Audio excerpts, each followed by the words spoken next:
പക്ഷേ കേരളത്തിൽ നമുക്ക് തോന്നും എല്ലാവരും ഓൾമോസ്റ്റ് ഒരുപോലെയാണെന്ന്. പക്ഷേ ഡാറ്റ എടുത്ത് നോക്കുമ്പോൾ കേരളത്തിൽ ഇനിക്വാലിറ്റി വളരെ കൂടുതലാണ്. കൺസംഷൻ പാറ്റേൺ എടുത്ത് നോക്കുമ്പോഴും ഇനിക്വാലിറ്റി ഏറ്റവും കൂടുതലുള്ള ഇന്ത്യൻ സംസ്ഥാനങ്ങളിൽ ഒന്നാണ് കേരളം. അപ്പോൾ ഈ എഐയെ സംബന്ധിച്ച് പലപ്പോഴും പറയുന്നത് എന്താണെന്ന് വെച്ചാൽ എക്സിസ്റ്റിംഗ് ഇനിക്വാലിറ്റീസിനെ എഐ ഭയങ്കരമായിട്ട് കൂട്ടും എന്ന് പറയാറുണ്ട്. അതൊരു ഇൻസ്റ്റിറ്റ്യൂഷണലി ചെയ്യാനും എഐക്ക് കഴിയുമെന്ന് പറയാറുണ്ട്. അപ്പോൾ ആ ഒരു സാഹചര്യത്തിൽ എഐ കേരളത്തിലെ എക്സിസ്റ്റിംഗ് ഇനിക്വാലിറ്റീസ് അത് പലതരത്തിലുണ്ട്. സാമ്പത്തികമായിട്ടുള്ള inequality, caste inequality, gender inequality, ഇതിനെല്ലാം എങ്ങനെയായിരിക്കും എഐ എഫക്റ്റ് ചെയ്യാൻ പോകുന്നത് കേരളത്തിൻ്റെ സാഹചര്യത്തിൽ? ഇത് കേരളത്തിൽ പലപ്പോഴും അത്ര ഒരു അസമത്വം നമ്മൾ പ്രത്യക്ഷത്തിൽ കാണാറില്ല എന്നുള്ളൊരു സംഗതിയുണ്ട്. അതിനൊരു പക്ഷേ ഒരു കാരണം ഉണ്ടാവുമായിരിക്കാം. 20-ാം നൂറ്റാണ്ടിലും മറ്റുമൊക്കെ ഉണ്ടായിട്ടുള്ള വലിയ തൊഴിലാളി പ്രസ്ഥാനങ്ങളും മറ്റുമൊക്കെയുള്ള വർഗ രാഷ്ട്രീയം ഇപ്പോൾ ധാരാളം പേരുകളുണ്ടല്ലോ. പി കൃഷ്ണപിള്ള മുതൽ തുടങ്ങി അങ്ങോളം ധാരാളം പേരുകളുണ്ട്. അപ്പം ഇതിലൂടെ സൃഷ്ടിക്കപ്പെട്ട ഒരു സംഗതി നമുക്കറിയാവുന്ന കാര്യമാണ്. എന്ന് വെച്ചാൽ ഇപ്പോൾ കേരളത്തിൽ ഒരു പക്ഷേ ദിവസവേതനവും മറ്റുമൊക്കെ ഏറ്റവും കൂടി നിൽക്കുന്ന സംസ്ഥാനമാണ്. ഇതര സംസ്ഥാനങ്ങൾ പോലെയല്ല, ധാരാളം വ്യവസ്ഥകൾ ഉണ്ട്. ഈ ധാരാളം തൊഴിലാളി വർഗ പ്രസ്ഥാനങ്ങളും മറ്റുമൊക്കെ വളരെ ശക്തമാണ്. അപ്പോൾ അതുകൊണ്ടാണ് വലിയ തോതിലുള്ള മൈഗ്രേഷൻ കേരളത്തിലേക്ക് ചില മേഖലകളിലും മറ്റുമൊക്കെ വരുന്നത്. ഇത് നമുക്കറിയാം. അപ്പോൾ അതുകൊണ്ട് തന്നെ ഇത്തരം മാറ്റങ്ങൾ കേരളത്തിനെ സവിശേഷമായ അർത്ഥത്തിൽ ബാധിക്കാൻ കൂടുതൽ ശേഷിയുണ്ട്. എന്താണെന്ന് വെച്ചാൽ ഇവിടെ കൂടുതൽ വ്യവസ്ഥയുണ്ടല്ലോ. കൂടുതൽ വ്യവസ്ഥയുള്ളപ്പോൾ കൂടുതൽ വ്യവസ്ഥയെ തല്ലി തകർക്കുന്ന സംഗതികൾ വരുമ്പോഴത്തേക്കും അത്തരം ഇമ്പാക്റ്റുകൾ ഇവിടെ കൂടുതലായിരിക്കും. അപ്പോൾ ഒരുപക്ഷെ ഈ പ്രത്യക്ഷത്തിൽ കാണുന്ന ഈ ഇക്വാലിറ്റി എന്ന് പറയുന്ന സംഗതി പോലും ഒരു 20 വർഷത്തിന് ശേഷം ഉണ്ടാവണോ എന്നുള്ളത് നമുക്കറിയില്ല. ഇനിക്വാലിറ്റിയും എഐയും തമ്മിലുള്ളൊരു ബന്ധം എന്നുള്ളതിനെക്കുറിച്ച് ഇപ്പോൾ ഒരു ഇൻട്രസ്റ്റിംഗ് ഒരു പുസ്തകത്തിൻ്റെ ടൈറ്റിലാണ് എനിക്ക് പെട്ടെന്ന് ഓർമ്മ വരുന്നത്. ആ പുസ്തകത്തിലെ പല കാര്യങ്ങളോടും യോജിപ്പുണ്ട്. ഓട്ടോമേറ്റിംഗ് ഇനിക്വാലിറ്റി എന്നുള്ളൊരു പുസ്തകമുണ്ട്. വെർജീനിയ യൂബാങ്ക്സ് എന്ന് പറയുന്ന ഒരു വ്യക്തി എഴുതിയ ഒരു പുസ്തകമുണ്ട്. അപ്പോൾ അതിൽ പറയുന്ന ഈ ഓട്ടോമേറ്റിംഗ് ഇനിക്വാലിറ്റി ഭയങ്കര ആകർഷകമായിട്ട് തോന്നും. എന്ന് വെച്ചാൽ ആ പുസ്തകത്തിൻ്റെ വ്യാപ്തിക്ക് അപ്പുറത്തേക്ക് അതിന് പ്രാധാന്യം ഉണ്ടെന്നാണ് ഞാൻ വിചാരിക്കുന്നത്. അപ്പോൾ ഈ എഐ എന്ന് പറയുന്നത് ഫണ്ടമെൻ്റലി എന്ത് തരം ടെക്നോളജിയാണ് എന്നുള്ളത് നമ്മൾ മനസ്സിലാക്കേണ്ടതുണ്ട്. നമ്മൾ പൊതുവേ സാങ്കേതിക വിദ്യ ഓട്ടോമേഷനെ കുറിച്ചൊക്കെ പറയുമ്പോൾ ഈ ഇൻഡസ്ട്രിയൽ ഇറ വ്യവസായ വിപ്ലവത്തിൻ്റെ സമയത്തുള്ള ഓട്ടോമേഷൻ എന്ന് പറയുന്നത് പലപ്പോഴും പ്രക്രിയയുടെ അനുകരണം എന്നുള്ള നിലയ്ക്കാണ് പലപ്പോഴും വരിക. എന്താണെന്ന് വെച്ചാൽ ആ സമയത്തുള്ള ഓട്ടോമേഷൻ എങ്ങനെ നടക്കുക എന്ന് വെച്ചാൽ, ഇപ്പോൾ ഒരു തൊഴിലാളി ഒരു പ്രവൃത്തിയിൽ ഏർപ്പെടുന്നു. ആ തൊഴിലാളിയെ ഒരാൾ വന്ന് നിരീക്ഷിക്കുന്നു. അയാളാണ് ഓട്ടോമേഷൻ്റെ ഏജൻറ്റ്. അയാൾ നിരീക്ഷിക്കുന്നു, തൊഴിലാളി ഇന്ന കാര്യങ്ങൾ ചെയ്യുന്നു, 1, 2, 3, 4 കാര്യങ്ങൾ ചെയ്യുന്നു. അതിൽ ഓരോ കാര്യങ്ങളെയും എടുത്ത് അതിനെ ഒരു ടൂളിനെ കൊണ്ട് റീപ്ലേസ് ചെയ്യിക്കുക. എന്നിട്ട് ഈ ടൂളുകളെല്ലാം കൂടെ ചേർന്നൊരു മെഷീൻ എന്നുള്ള നിലയ്ക്ക്. അപ്പോൾ ഈ രീതിയിൽ വരച്ച് കാട്ടിയത് ചാൾസ് ബാബേജ് എന്ന് പറയുന്ന അദ്ദേഹത്തെ നമ്മൾ ഫാദർ ഓഫ് കമ്പ്യൂട്ടിംഗ് എന്നുള്ള നിലയ്ക്കൊക്കെ അറിയും. പക്ഷേ അദ്ദേഹം ഈ ഓട്ടോമേഷൻ്റെ ടെക്നോളജിയുടെ എക്കോണമിയെക്കുറിച്ച് പഠിക്കുന്ന അദ്ദേഹത്തെ മാർക്സും മറ്റുമൊക്കെ പിന്നീട് കോട്ട് ചെയ്യുന്നുണ്ട്. വിയോജിപ്പുകളും ഉണ്ടായിട്ടാണ് കോട്ട് ചെയ്യുന്നത്. അപ്പോൾ ഈ ഒരു പ്രക്രിയയുടെ അനുകരണം എന്താണോ ചെയ്തുകൊണ്ടിരുന്നത് അത് ഇന്ന് ഒരു മനുഷ്യന് പകരം യന്ത്രം ചെയ്യുന്നു. അപ്പോൾ എന്താണ് ചെയ്തത് എന്നുള്ളത് സെയിം മെക്കാനിസം യന്ത്രം ചെയ്യുന്നു എന്നുള്ളതാണ് ട്രഡീഷണലി വരുന്നൊരു ഓട്ടോമേഷൻ. പക്ഷേ അതേസമയം എഐയുടെ ഓട്ടോമേഷൻ ഇങ്ങനെയല്ല. എഐയുടെ ഓട്ടോമേഷൻ 1950 ട്യൂറിംഗ് കൊണ്ടുവന്നൊരു ട്യൂറിംഗ് ടെസ്റ്റ് എന്ന് പറഞ്ഞ സംഗതിയുണ്ട്. ആ ട്യൂറിംഗ് ടെസ്റ്റ് നിങ്ങൾക്ക് പലർക്കും പരിചിതമായിരിക്കും. എന്നാലും ഞാൻ പെട്ടെന്നൊന്ന് പറയുകയാണെങ്കിൽ അത് ഔട്ട്കംസിൻ്റെ അനുകരണമാണ്. എന്താണെന്ന് വെച്ചാൽ ഔട്ട്പുട്ട് എന്താണ് ജനറേറ്റ് ചെയ്യുന്നത് എന്നുള്ളതിൻ്റെ അടിസ്ഥാനത്തിൽ നമ്മൾ അനുകരണം ശരിയാണോ അല്ലേ എന്നുള്ളത്, ഓട്ടോമേഷൻ ഓക്കെ ആണോ അല്ലേ എന്നുള്ളത് തീരുമാനിക്കുക എന്നുള്ളതാണ്. ഈ ട്യൂറിംഗ് ടെസ്റ്റ് പറയുന്നത് എന്താണെന്ന് വെച്ചാൽ, നമുക്കിപ്പോൾ ഒരു വാട്സാപ്പ് ചാറ്റിൻ്റെ രൂപത്തിൽ ചിന്തിക്കുകയാണെങ്കിൽ ഒരു ഹാൻഡിലോട്ട് നമ്മൾ മെസ്സേജുകൾ അയക്കുന്നു. ആ മെസ്സേജുകൾക്ക് റെസ്പോൺസ് വരുന്നു. ആ റെസ്പോൺസുകളുടെ അടിസ്ഥാനത്തിൽ അപ്പുറത്തുള്ളത് മനുഷ്യനാണോ ബോട്ടാണോ, മനുഷ്യനാണോ മെഷീനാണോ എന്നുള്ളത് നമ്മൾ അനുമാനിക്കണം. അങ്ങനെ നമുക്ക് മനുഷ്യനാണെന്ന് തോന്നുകയും പക്ഷേ യഥാർത്ഥത്തിൽ അപ്പുറത്ത് മെഷീൻ ആണെങ്കിൽ ആ മെഷീൻ ട്യൂറിംഗ് ടെസ്റ്റിൽ വിജയിച്ചു എന്നുള്ളതാണ് പറയുന്നത്. അപ്പോൾ ഇവിടെ ട്യൂറിംഗ് ടെസ്റ്റിൻ്റെ ഫ്രെയിമിങ്ങിൽ തന്നെ ഉള്ളത് പ്രക്രിയയല്ല അനുകരിക്കേണ്ടത്, ഔട്ട്പുട്ട്സ് മാത്രം അനുകരിച്ചാൽ മതി എന്നുള്ളതാണ്. അപ്പോൾ പ്രക്രിയ എന്ന് പറയുന്നതിന് വളരെ പ്രധാനപ്പെട്ട ഒരു സംഗതിയാണ്. നമ്മൾ ഈ ഓഡിറ്റൊക്കെ ചെയ്യുമ്പോഴേ എന്ന് വെച്ചാൽ ഇപ്പോൾ ഡ്യൂ പ്രോസസ്സ് ഫോളോ ചെയ്യുന്നുണ്ടോ എന്നുള്ളതാണ് നമ്മൾ ചോദിക്കുന്നത്. ഇപ്പോൾ സർക്കാർ മേഖലയിലും മറ്റുമൊക്കെ ചില കാര്യങ്ങൾ ചെയ്യുന്നു. അത് ഇന്നയാൾക്ക് കൊടുത്തത് ഔട്ട്കംസ് വെച്ചിട്ടില്ല. ഇന്നയാൾക്ക് ഇന്ന പെൻഷൻ കൊടുത്തു എന്നോ അല്ലെങ്കിൽ വെൽഫെയർ പെൻഷൻ കൊടുത്തു എന്നോ അതുപോലുള്ള കാര്യങ്ങൾ ഔട്ട്കം വെച്ചിട്ടല്ല, പ്രക്രിയ ഫോളോ ചെയ്തിട്ടുണ്ടോ എന്നുള്ളതാണ്. നമ്മൾ കോടതിയിലും മറ്റുമൊക്കെ ഇത് വ്യവഹാരങ്ങളിലേക്ക് പോകുമ്പോൾ പ്രക്രിയ ഫോളോ ചെയ്തിട്ടുണ്ടോ എന്നുള്ളതാണ്. അപ്പോൾ ഈ എ ഉപയോഗിക്കുമ്പോൾ ഈ പ്രക്രിയ ഒപ്പേക്കാണ്. പ്രക്രിയ എന്തും ആവട്ടെ ഔട്ട്കം വെച്ചിട്ടാണ് ചെയ്യുന്നത് എന്നുള്ളതാണ്. അപ്പോൾ അതുകൊണ്ട് തന്നെ നമുക്ക് ഈ AI മോഡൽസൊക്കെ വളരെ വലിയ മോഡൽസാണ്. അതിന് നമുക്ക് പ്രക്രിയ എന്താണെന്നുള്ള മനസ്സിലാക്കാൻ പോലും സാധിക്കില്ല. ഇപ്പോൾ ഒരു AI ചാറ്റ് ബോട്ടിൻ്റെ അടുത്ത് നമ്മൾ ചോദിക്കുകയാണ്, ഇന്ന സിനിമയിൽ ആരാ അഭിനയിച്ചത്, തെറ്റായിട്ട് ഉത്തരം പറഞ്ഞു. എന്നിട്ട് നമ്മളൊരു AI മെക്കാനിക്കിനെ വിളിച്ചിട്ട് ഇത് തെറ്റായിട്ട് ഉത്തരം പറഞ്ഞു ശരിയാക്കി തരുമെന്ന് പറഞ്ഞാൽ അയാൾക്ക് ചെയ്യാൻ പറ്റില്ല. എന്താണെന്ന് വെച്ചാൽ അയാളെ സംബന്ധിച്ചോളം ഇത് ഏത് വെയിറ്റാണ് എങ്ങനെയാണ് പ്രവർത്തിച്ചതെന്ന് അയാൾക്ക് അറിയാൻ പാടില്ല. ഏത് വെയിറ്റ് മാറ്റിയാലാണ് ഇത് ശരി ഉത്തരം ഈ ഈ ശരിയുത്തരം തരിക എന്നുള്ളത് അറിയാൻ പറ്റില്ല. അപ്പോൾ അത്രത്തോളം അത് എൻട്രൻച്ച്ഡ് ആണ്. ഈ പ്രക്രിയയുടെ അനുകരണം, പ്രക്രിയ എന്തും ആയിക്കൊള്ളട്ടെ, ഔട്ട്കംസ് വന്നാൽ മതി എന്നുള്ളത് അതിൽ എൻട്രൻച്ച്ഡ് ആണ്. ഈ ഔട്ട്കംസ് എന്ന് പറയുന്ന ഔട്ട്കംസ് മാത്രം വരിക, എന്ത് പ്രക്രിയയും ആവാം എന്ന് പറയുമ്പോൾ അതിനൊരു ഡീറെഗുലേഷൻ്റെ സ്വഭാവമുണ്ട്. എന്താണെന്ന് വെച്ചാൽ എന്തുമായിക്കൊള്ളട്ടെ സംഗതി നടന്നാൽ മതി എന്നുള്ളൊരു സംഗതി. അപ്പോൾ എന്തുമായിക്കൊള്ളട്ടെ എന്ന് പറയുമ്പോഴത്തേക്ക് കൂടുതൽ ഫ്രീഡമാണ് കിട്ടുന്നത്. എന്ന് വെച്ചാൽ നമുക്കിപ്പം ഈ കാർഷിക നിയമങ്ങളുടെ മറ്റൊക്കെ കാര്യത്തിലറിയാം, ഒരു എക്സ്ട്രാ ഫ്രീഡം, ആ എക്സ്ട്രാ ഫ്രീഡം കൊണ്ടുവരുന്നൊരു പ്രശ്നമുണ്ടല്ലോ. അപ്പോൾ ഈ AI കൊണ്ടുവരുന്ന എക്സ്ട്രാ ഫ്രീഡംസ് ഉപയോഗിക്കാൻ ആർക്കാണ് ശേഷിയുള്ളത് എന്നുള്ളത് ഓൾറെഡി വലിയ തോതിലുള്ള മൂലധനം മറ്റുമൊക്കെ ഗുണങ്ങളും മറ്റുമൊക്കെ പറ്റിയിട്ടുള്ളവർ, ധാരാളം സമ്പത്തുള്ളവർ, അവർക്ക് ഈ എക്സ്ട്രാ ഫ്രീഡം പെട്ടെന്ന് ഉപയോഗിക്കാം. അതിനെ ഉപയോഗിച്ചുകൊണ്ട് മറ്റെന്തെങ്കിലും ചെയ്ത് അതിനെ എന്ന് വെച്ചാൽ ഒരു എക്സ്ട്രാ ഫ്രീഡമാണല്ലോ അത് കിട്ടുന്നത്. ഡീറെഗുലേഷൻ എല്ലാത്തിനും ആ ഒരു സ്വഭാവം ഉണ്ടല്ലോ. അപ്പോൾ ആ രീതിയിൽ AI വരുമ്പോൾ ലഭിക്കുന്ന അധിക സ്വാതന്ത്ര്യങ്ങളെ ഉപയോഗിക്കാനായിട്ട് ശരിക്കും മുതലാളിമാർക്കാണ് കൂടുതൽ സാധിക്കുക. ആ അർത്ഥത്തിൽ അവിടെ മുണ്ടിമുറുക്കി കൊടുക്കുന്ന തൊഴിലാളിക്ക് ഈ എക്സ്ട്രാ ഫ്രീഡം ഉണ്ട്. ഇത് നമ്മൾ എങ്ങനെ നമ്മൾ ഉപയോഗിക്കുമെന്ന് ചിന്തിക്കാൻ കഴിയുന്ന സാഹചര്യമല്ല. അതിലേക്ക് ഇൻവെസ്റ്റ് ചെയ്യാനുള്ള ഇതില്ല. അപ്പോൾ ആ തരത്തിൽ നോക്കുമ്പോൾ AIയുടെ ഒരു ആന്തരികമായിട്ടുള്ള യുക്തി, ഈ പ്രക്രിയ എന്തോ ആയിക്കൊള്ളട്ടെ, ഔട്ട്കംസ് ശരിയായാൽ മതി എന്നുള്ള യുക്തി തന്നെ ശരിക്കും പറഞ്ഞാൽ ഇനിക്വാലിറ്റി വർദ്ധിപ്പിക്കുന്നതിൽ വലിയ തരത്തിൽ സഹായിക്കാൻ സാധ്യതയുള്ളൊരു സംഗതിയാണ്. AIയുടെ ലോകം ഇന്ന് നോക്കിക്കഴിഞ്ഞാൽ ആകെപ്പാടെ 5-6 വലിയ കമ്പനികൾ, ഇവരെല്ലാവരും തന്നെ ട്രംപിൻ്റെ 2ാമത്തെ ഇനോഗ്രേഷന് ഒപ്പം ഉണ്ടായിരുന്നു. ഒരു ഫോട്ടോ നിങ്ങൾ കണ്ടോർക്കണം. ഈ 5-6 പേരുടെ കയ്യിൽ ഒരു രംഗം മുഴുവൻ പിടിച്ചടക്കി വെച്ചിരിക്കുന്നു. ഇങ്ങനെ മറ്റൊരു രംഗമുണ്ടോ? മറ്റെന്തെങ്കിലും ഒരു വ്യവസായ രംഗത്ത് ഇങ്ങനൊരു കോൺസെൻട്രേഷൻ ഉള്ളതായിട്ട് നമുക്ക് ചിലപ്പോൾ കാണാൻ പറ്റുന്നുണ്ട്. ചിലപ്പം എണ്ണയുടെ മറ്റൊക്കെ, അത് ഈ ജോഗ്രഫിക്കൽ ഇതുമായിട്ട് ബന്ധപ്പെട്ടുള്ള സംഗതികളാണ്. പക്ഷേ ഇത്തരം ഒരു കോൺസെൻട്രേഷൻ സാധ്യമാക്കുന്നത് തന്നെ AIയുടെ അകത്തുള്ള ഈ ആന്തരികമായിട്ടുള്ള ഈ ഒരു വ്യവസ്ഥയാണ്. പ്രക്രിയ എന്തുമായിക്കൊള്ളട്ടെ, ഔട്ട്കംസ് അട്രാക്റ്റീവ് ആയാൽ മതി എന്നുള്ള വ്യവസ്ഥയാണ്. ആ അർത്ഥത്തിൽ അതിന് ഇനിക്വാലിറ്റി വർദ്ധിപ്പിക്കുന്നതിൽ വലിയ തോതിൽ ഒരു ശേഷി എന്ന് വെച്ചാൽ ഞാൻ നല്ല അർത്ഥത്തിലല്ല സ്വാഭാവികമായിട്ടും പറയുന്നത്, അത് നമ്മൾ ജാഗ്രതയോടുകൂടി കാണേണ്ടതുണ്ട്. അപ്പോൾ ദീപക്, താങ്കൾ പറഞ്ഞ പോലെ ഈ AIയുടെ യുക്തി എന്ന് പറയുന്നത് യഥാർത്ഥത്തിൽ കുറച്ച് കമ്പനികളും കുറച്ച് സ്ഥലങ്ങളും, ഇപ്പോൾ സിലിക്കൺ വാലിയിലാണ് എല്ലാം തീരുമാനിക്കപ്പെടുന്നത്, അല്ലെങ്കിൽ ചൈന സിലിക്കൺ വാലി, അമേരിക്കയും ചൈനയുമാണ് ഓൾമോസ്റ്റ് എല്ലാം ഡിസൈഡ് ചെയ്യുന്നത്. അതിൽ തന്നെ വളരെ കുറച്ച് കമ്പനികൾ. അപ്പോൾ അതിൽ നിന്ന് മാറി കേരളം പോലുള്ള ഒരു ചെറിയ സ്ഥലത്ത് നിന്ന് AIയുടെ ഭാവിയെപ്പറ്റി നമുക്ക് വ്യത്യസ്തമായ രീതിയിൽ ചിന്തിക്കാനെങ്കിലും പറ്റുമോ? ഒരു വളരെ നല്ല ചോദ്യമാണ്. എന്ന് വെച്ചാൽ AI എന്ന് പറയുന്നത് എത്ര അധികം ഡേറ്റ ഉണ്ടോ അത്രത്തോളം മെച്ചമുള്ള AI ഉണ്ടാക്കാമെന്നുള്ളതാണല്ലോ. അപ്പം അങ്ങനെ വരുമ്പോഴത്തേക്കും ചെറുകിട AI എന്ന് പറയുന്നത് എന്താണ്? ചെറുകിട AI എന്ന് പറഞ്ഞാൽ സ്വാഭാവികമായിട്ട് പിന്നാക്കം നിൽക്കുന്ന ഒരു AI ആയിരിക്കും എന്നുള്ള രീതിയിലായിരിക്കും നമ്മൾ കാണുക. പക്ഷേ ഈ AI എന്ന് പറയുന്നതിൽ 2 ഘടകങ്ങൾ ഉണ്ടെന്ന് വേണമെങ്കിൽ നമുക്ക് കാണാം. ആ രീതിയിൽ നമുക്ക് കാണാം. ഒന്ന്, ഡേറ്റ ഉണ്ട്. പിന്നെ അത് കൂടാതെ ഈ അൽഗോരിതം ഉണ്ട്. ഈ ഡേറ്റ മാത്രം എടുത്തിട്ട് റീപ്രൊഡ്യൂസ് ചെയ്യണതല്ല. ഈ ഡേറ്റ എടുത്തിട്ട് ഒരു മോഡൽ സൃഷ്ടിക്കുന്നു. ആ മോഡൽ സൃഷ്ടിക്കുന്നതിലൂടെ ആ മോഡൽ റീപ്രൊഡ്യൂസ് ചെയ്യുന്നു. ആ മോഡലിലൂടെയാണ് മോഡൽ ഒരു മീഡിയേറ്ററായിട്ട് വർക്ക് ചെയ്യുന്നു. അപ്പം ഈ കഴിഞ്ഞൊരു 30 വർഷം കൊണ്ട് ഈ AIയിലുള്ള 2 കോമ്പണൻസ്, ഈ ഡേറ്റയും അൽഗോരിതം, ഡേറ്റയും തിയറി എന്ന് കൂട്ടാം. തിയറിയാണ് അൽഗോരിതത്തിൻ്റെ രൂപത്തിൽ വരുന്നത്. ഈ ഡേറ്റയും തിയറിയും തമ്മിലുള്ള അനുപാതത്തിൽ വലിയ വ്യത്യാസം വന്നിട്ടുണ്ട്. എന്താണെന്ന് വെച്ചാൽ 10-25 വർഷം മുമ്പൊക്കെ ആണെന്നുണ്ടെങ്കിൽ ഒരു AIയുടെ ഒരു റിസർച്ച് പേപ്പർ എടുത്ത് നോക്കിക്കഴിഞ്ഞാൽ കുറേ തിയറംസ് ഉണ്ടാവും, പ്രൂഫ്സ് ഉണ്ടാവും. ഇന്ന് അതൊന്നുമില്ല. ഇന്നൊരു ആർക്കിടെക്ചർ ഇന്ന ഡേറ്റ സെറ്റ് ഉപയോഗിച്ചു എന്നുള്ള രീതിയിലാണ്. ഈ ഡേറ്റയും തിയറിയും തമ്മിലുള്ള അനുപാതത്തിൽ ഡേറ്റയ്ക്ക് വലിയ അപ്രമാദിത്വം വന്നിട്ടുണ്ട്.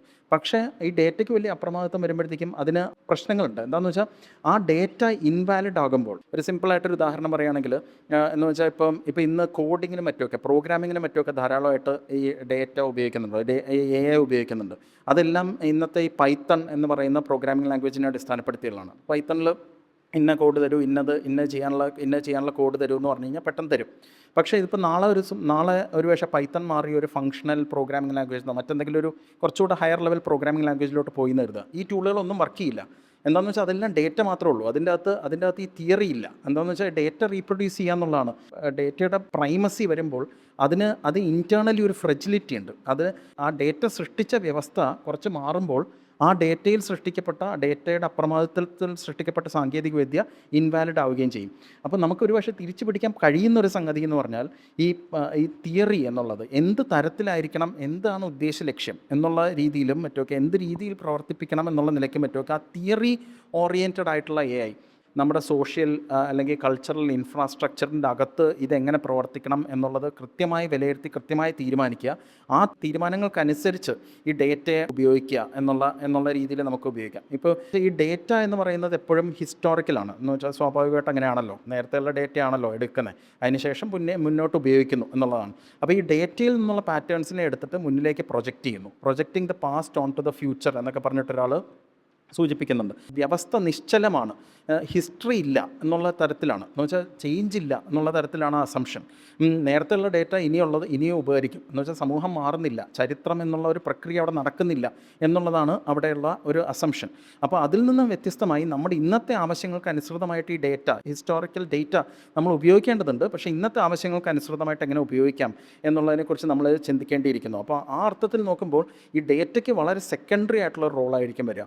ഇതിന് ഒരുപക്ഷെ ഞാൻ വീണ്ടും ഈ മാനിഫെസ്റ്റോയിലാന്ന് തോന്നുന്നു ഒരു വാചകം ഉള്ളത്, മുതലാളിത്ത സമൂഹത്തിൽ ഈ പാസ്റ്റ് ഡോമിനേറ്റ്സ് ദ പ്രസൻറ്റ് എന്നും പിന്നീട് ഒരു പുരോഗമന സമൂഹത്തിൽ പ്രസൻറ്റ് ഡോമിനേറ്റ്സ് ദ പാസ്റ്റ് എന്നും മാർക്സും എംഗൽസും പറയുന്നുണ്ട്. എന്ന് വെച്ചാൽ ഇന്നത്തെ ആവശ്യവും നമ്മളെങ്ങനെ മുന്നോട്ട് പോകണം, നമ്മളെങ്ങനെ സമൂഹത്തെ മുന്നോട്ട് കൊണ്ടുപോകണം എന്നുള്ള ആവശ്യം, ആ ആവശ്യം ഉപയോഗിച്ചുകൊണ്ട് നമ്മൾ ഈ ഡേറ്റ ഉപയോഗിക്കുക. അല്ലാതെ ഈ ഡേറ്റയെ കേവലമായ അർത്ഥത്തിൽ ഉപയോഗിക്കുന്നതിന് പകരം അപ്പോൾ ഈ ആവശ്യങ്ങൾ എന്ന് പറയുന്നത് ലോക്കലൈസ്ഡ് ആയിരിക്കും. എന്ന് വെച്ചാൽ ലോകത്ത് എല്ലായിടത്തും ഒരേ ആവശ്യം വരുന്നത് ഈ മാർക്കറ്റ് എന്ന് പറഞ്ഞ ഒരു ഗ്ലോബൽ ഇൻസ്റ്റിറ്റ്യൂഷൻ്റെ അകത്ത് മാത്രമാണ്. നമ്മുടെ ഇവിടുത്തെ ആവശ്യം വ്യത്യസ്തമായിരിക്കും, മറ്റൊരു ഗ്രാമത്തിലെ ആവശ്യം വ്യത്യസ്തമായിരിക്കും. അപ്പോൾ അങ്ങനെയുള്ള കൃത്യമായ ആവശ്യങ്ങളുടെ കാര്യത്തിൽ വ്യത്യാസം ഉണ്ടാവും. അങ്ങനെ നോക്കുമ്പോഴത്തേക്കും നമുക്കൊരു പക്ഷേ ആ അർത്ഥത്തിൽ അല്ലെങ്കിൽ സോഷ്യൽ ഫാബ്രിക്കിനോട് ചേർന്ന് നിൽക്കുന്ന രീതിയിൽ നമുക്കൊരു പക്ഷേ AI നിർമ്മിക്കാൻ സാധിച്ചേക്കും എന്നാണ് വിചാരിക്കുന്നത്. അല്ലാതെ ഈ ഡേറ്റ ഒബ്സസ്ഡ് ആയിട്ടുള്ള ഇതിൽ വരുമ്പോഴാണ് നമുക്കൊരു പക്ഷേ അതിനപ്പുറത്തേക്ക് ചിന്തിക്കാൻ കഴിയാത്തത്. ഏറ്റവും വലിയ ഡേറ്റ ഉള്ളത് ഏറ്റവും മികച്ച AI, നമ്മളെത്ര കൂട്ടിയാലും ഇത്രയല്ലേ കൂടുള്ളൂ, അതുകൊണ്ട് കാര്യമില്ലല്ലോ എന്നുള്ളൊരു തോന്നൽ വരുന്നത് അവിടെ നിന്നാണെന്ന് ഞാൻ കരുതുന്നു.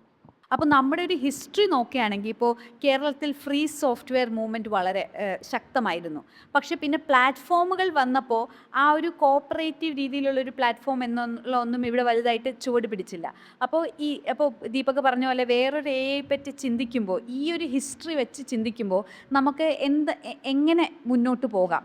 ഇപ്പോൾ കേരളം നമുക്കെല്ലാവർക്കും അറിയാവുന്ന പോലെ ഫ്രീ ആൻഡ് ഓപ്പൺ സോഴ്സ് സോഫ്റ്റ്വെയർസിൻ്റെയും അത്തരം മൂവ്മെൻറ്റുകളുടെ ഒരു വളരെ ഫെർട്ടൈലായിട്ടുള്ളൊരു പ്രദേശം തന്നെ ആയിരുന്നു. ഇന്ത്യയിലുള്ള ഒട്ടനവധി ഫോഴ്സ് മൂവ്മെൻറ്റുകളിൽ ഒരുപാടെണ്ണം കേരളത്തിനകത്തുണ്ടായിട്ടുണ്ട്. അതിൽ പലതും ഇപ്പോഴും പ്രവർത്തിക്കുന്നുമുണ്ട്. എന്നാൽ നേരത്തെ പറഞ്ഞതുപോലെ പ്ലാറ്റ്ഫോം എക്കോണമിയുടെ കാലഘട്ടത്തിലെത്തുമ്പോൾ അത് കണ്ടിന്യൂ ചെയ്യാനും പറ്റിയില്ല. അത്തരമൊരു കോപ്പറേറ്റീവ് മൂവ്മെൻറ്റ്, ഒരു സഹകരണ സംവിധാനങ്ങൾ ആ ഒരു സ്ഥലത്തേക്ക് കൊണ്ടുവരാൻ പറ്റിയില്ല. അപ്പോൾ അത് നമ്മുടെ ഒരു അലസത കൊണ്ടാണോ? അതാണ് ഒന്നാമത്തെ ചോദ്യം. അപ്പോൾ നമ്മൾ കുറച്ചുകൂടെയൊക്കെ അന്നത്തെ ഫോഴ്സ് മൂവ്മെൻറ്റിലുണ്ടായിരുന്ന ആൾക്കാരെല്ലാം വലിയ ബുദ്ധിശാലികളും വലിയ ആൾക്കാരുമായിരുന്നു. അതിനുശേഷം പിന്നെ അത്ര ബുദ്ധിയില്ലാത്ത കുറേ മനുഷ്യന്മാർ വന്നു. അതാണോ? എൻ്റെ അഭിപ്രായത്തിൽ അങ്ങനെ അല്ല. ഒന്നാമത്തത്, ഫോഴ്സ് മൂവ്മെൻറ്റ് എന്ന് പറയുന്നത് അടിസ്ഥാനപരമായി ചെയ്തത് കോഡിൻ്റെ ഡെമോക്രറ്റൈസേഷനാണ്. അതായത് പണ്ട് നമുക്കറിയാം വിൻഡോസ്, ലിനക്സ് കൊടിയ തർക്കങ്ങൾ നടക്കും. അവിടെ ഒറ്റ പ്രശ്നമേ ഉണ്ടായിരുന്നുള്ളൂ, ആ കോഡിൻ്റെ അവകാശമാർക്കാണ്. കോഡ് എനിക്ക് എൻ്റേതായ ആവശ്യത്തിന് പുനരുപയോഗിക്കാൻ പറ്റുമോ, അല്ലെങ്കിൽ കോഡിൻ്റെ രഹസ്യാത്മകത പൊളിക്കാൻ പറ്റുമോ, ഇങ്ങനെയൊക്കെയുള്ള സംഭവമായിരുന്നു. അവിടെ ലിനക്സ് വളരെ പുരോഗമനപരമായൊരു നിലപാടെടുത്ത് മുന്നോട്ട് പോവുകയും അത് ഉണ്ടാക്കിയ മാറ്റങ്ങളെ നമുക്ക് സ്വാംശീകരിക്കാൻ പറ്റുകയും ചെയ്തു. അത് വലിയ മാറ്റങ്ങൾ ഉണ്ടാക്കുകയും ചെയ്തു. പ്ലാറ്റ്ഫോം വരുമ്പോൾ എന്താ കുഴപ്പം? പ്ലാറ്റ്ഫോം കോഡിൻ്റെ ഡെമോക്രറ്റൈസേഷൻ എന്ന ആശയത്തിൽ നിന്ന് ഒരുപാട് മുന്നോട്ട് പോയിട്ടുള്ള ഒരു തലത്തിലാണ് നിൽക്കുന്നത്. പ്ലാറ്റ്ഫോമുകൾ ചെയ്യുന്നത് ഇൻഫ്രാസ്ട്രക്ചറിൻ്റെ സെൻട്രലൈസേഷനാണ്. അപ്പോൾ ഒരു പ്ലാറ്റ്ഫോം റൺ ചെയ്യണമെങ്കിൽ അതിന് കുറേ സംവിധാനങ്ങൾ വേണം, സാങ്കേതികമായ സംവിധാനങ്ങൾ വേണം. ഇതിങ്ങനെ ഡിസ്ട്രിബ്യൂട്ട് ചെയ്യുന്നതിൽ ഒരുപാട് പരിമിതികളുണ്ട്. അതേസമയം ഒരു വലിയ സെർവർ ഫാം ഉണ്ടെങ്കിൽ അല്ലെങ്കിൽ അത്തരം വലിയ കമ്പനികളുണ്ടെങ്കിൽ കുറച്ചുകൂടെ എളുപ്പത്തിൽ ഫോക്കസ് ചെയ്യാൻ പറ്റും. ഇത് ചെയ്യാൻ അടിസ്ഥാനപരമായി വേണ്ട ഒരു കാര്യം പൈസയാണ്. അപ്പോൾ ഈ പൈസ, വലിയ പൈസക്കാരുടെ കയ്യിൽ പൈസ ഉണ്ട്, അവർക്ക് ചെയ്യാം. ഗൂഗിളിൻ്റെ കയ്യിൽ പൈസ ഉണ്ട്, മൈക്രോസോഫ്റ്റിൻ്റെ കയ്യിൽ പൈസ ഉണ്ട്. അത് ഇവിടെയുള്ള SMCക്കാർക്ക് ചെയ്യാൻ പറ്റില്ല. കാരണം ആ പ്ലാറ്റ്ഫോം അവർക്ക് ഉണ്ടാക്കാൻ ഈ പൈസ ഇവിടെ നിന്നുണ്ടാക്കും. ഇത്തരം ഫാമുകൾ ഉണ്ടാക്കാനുള്ള സ്ഥലം നമുക്കുണ്ടോ? ഇപ്പോൾ ഇന്ന് തന്നെ ഞാനൊരു വാർത്ത വായിച്ചിട്ടുണ്ടായിരുന്നു, എവിടെയാണെന്ന് ഞാൻ ഓർക്കുന്നില്ല, ഒരു ഹൈദരാബാദിലോ എവിടെയൊരു പ്രദേശത്ത് ഒരു സെർവർ ഫാം തുടങ്ങാൻ പോകുമ്പോൾ ആൾക്കാർ പ്രതിരോധിക്കുന്നത് ന്യായമാണ്. അത് ന്യായമല്ല എന്നല്ല. കാരണം എന്ന് വെച്ച് കഴിഞ്ഞാൽ അവരുടെ റിസോഴ്സസ് ഉപയോഗിച്ചുകൊണ്ട്, കുടിവെള്ളം ഉൾപ്പെടെയുള്ള റിസോഴ്സസ് ഉപയോഗിച്ചുകൊണ്ടാണ് ഇത്തരം വലിയ ഫാമുകൾ നിലനിൽക്കുന്നത്. അപ്പോൾ ഒരു കേരളം പോലുള്ളൊരു സമൂഹത്തിൽ വളരെ റിസോഴ്സസ് കുറവായ ഒരു സമൂഹത്തിൽ ഇത്തരം വലിയ ഫാമുകൾ ഉണ്ടാക്കാൻ നമുക്ക് പരിമിതിയുണ്ട്, അല്ലെങ്കിൽ അതിനുള്ള പൈസ ഉണ്ടാക്കാൻ പരിമിതിയുണ്ട്. അപ്പോൾ ഇത്തരം ഒരു കാലഘട്ടത്തിൽ AI വരുമ്പോൾ നമുക്ക് നമ്മുടെ നഷ്ടപ്പെട്ടു പോയ അവസരത്തിനെ തിരിച്ചു പിടിക്കാനുള്ള ഒരു സാധ്യത മുന്നിലുണ്ട്.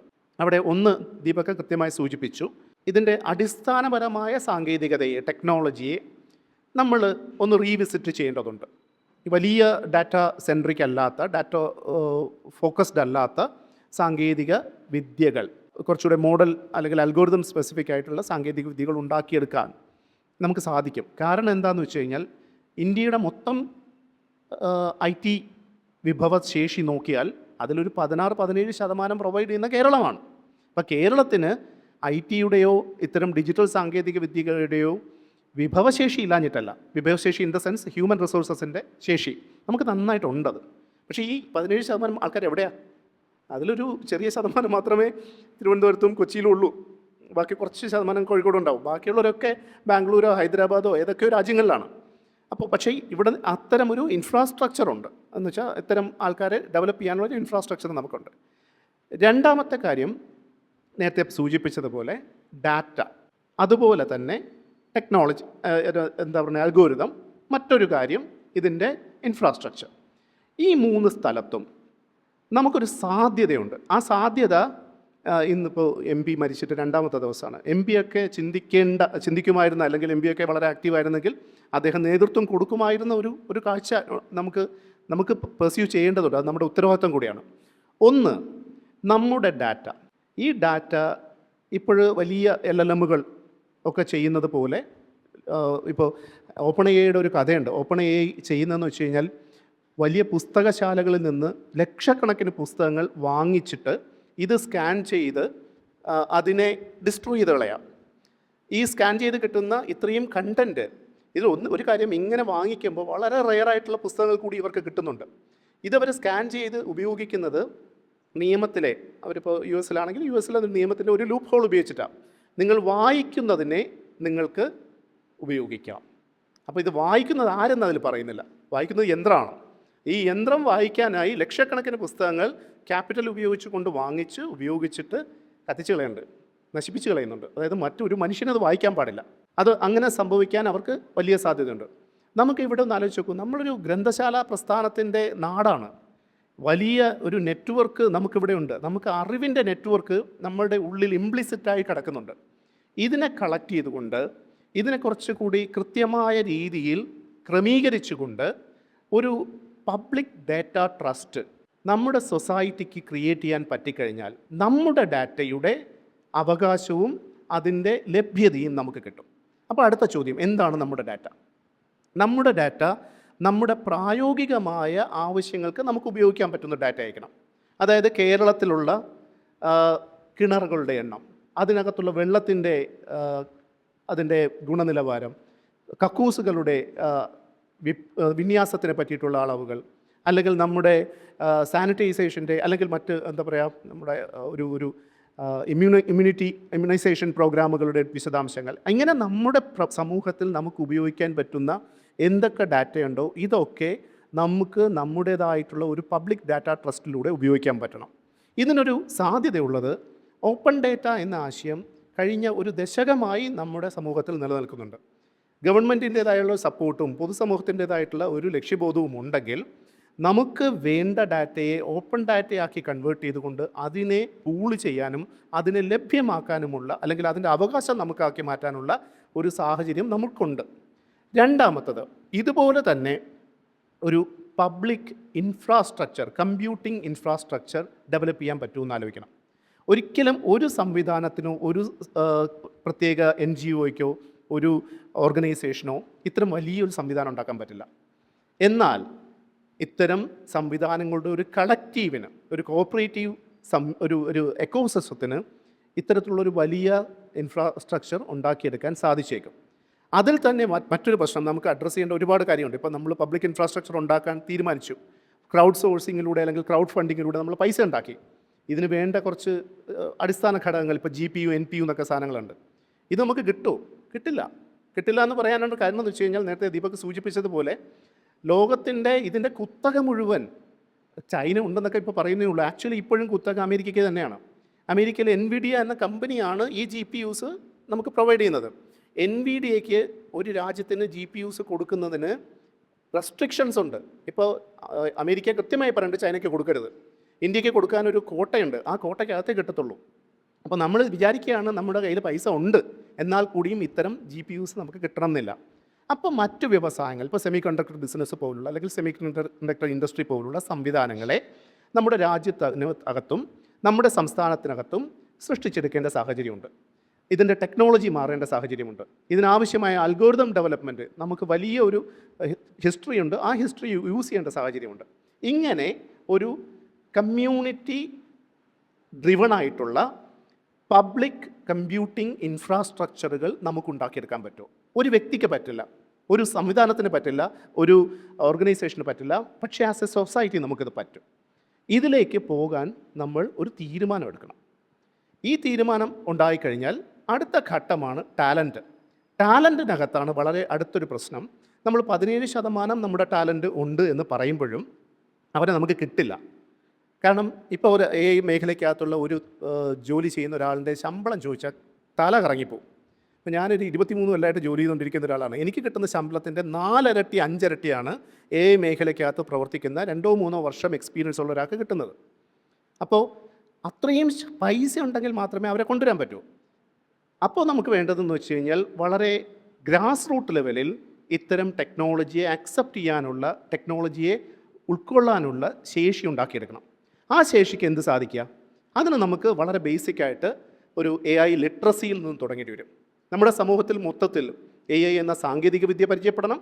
അതിൻ്റെ ഗുണങ്ങൾ, ദോഷങ്ങൾ, പൊളിറ്റിക്സ്, അതിൻ്റെ പ്രശ്നങ്ങൾ, അതോടൊപ്പം ആ മേഖലയിൽ പ്രവർത്തിക്കാനുള്ള കൊച്ചു കൊച്ചു ഇടങ്ങൾ ഉണ്ടാക്കിയെടുത്തു കഴിഞ്ഞാൽ ഈ ഇടങ്ങളിലൂടെ നമ്മുടെ സമൂഹത്തിനെ AI ലിറ്ററേറ്റ് ആക്കാൻ പറ്റും. പക്ഷേ AI ലിറ്ററേറ്റ് ആക്കണമെന്ന് പറയുമ്പോഴും കുറച്ച് നാൾ മുമ്പ് നമ്മുടെ കേരള ഗവൺമെൻറ് ഉൾപ്പെടെ കാണിച്ചിട്ടുള്ള ചില ഗിമ്മിക്കുകളുണ്ട്. ഒറ്റ സുപ്രഭാതത്തിൽ അല്ലെങ്കിൽ ഒരു മാസം കൊണ്ട് ഡിജിറ്റൽ ലിറ്ററസിയൊക്കെ കൊണ്ടുവന്ന് നമ്മൾ പ്രഖ്യാപനമൊക്കെ നടത്തി. നടക്കില്ല, ആ പരിപാടിയല്ല വേണ്ടത്.